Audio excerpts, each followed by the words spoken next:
Terrorism is a scary thing, especially when it happens close to home and not in some distant land. In the aftermath of 9/11, the government had concluded that the law had not kept up with technology.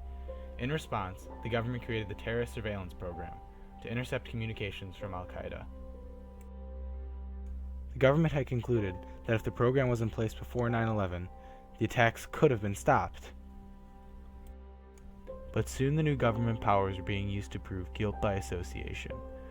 The FBI began to use immigration records to look for Muslim and Arab nationalists.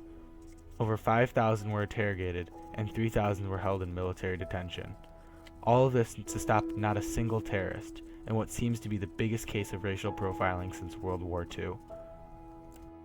The problem seems to be that the government, instead of focusing on criminals, is now focusing on everybody. But when you're trying to find Waldo, making the picture bigger won't make it any easier. In America today, Muslims go through a constant battle of fighting stereotypes. Muslims in America recall that after the 9/11 attack, people began to look at them differently, and some people even called them offensive names. And in recent years, with the rising of ISIS, this has only gotten worse. This kind of hatred because of nothing is only comparable to that of World War II, when Japanese Americans were placed in military detention for no other reason than their race. Only 7% of the world's Muslims believe in the extremist views of terrorism, so the chances of a Muslim being a terrorist is extremely small. So who is to blame for this irrational fear?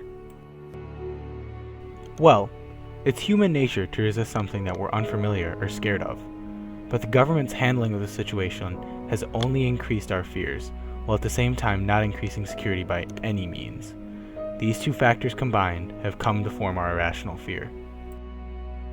So how do we fix this problem in America? Well, this is a very complex question, so there's no real right answer. But if we fix the two major problems previously mentioned, we can begin to fix this major issue in America today. Step 1. We need to educate ourselves. If we begin to learn more about their culture, our fears will naturally dissipate. Step 2. We need to reform the anti-terrorist programs in America.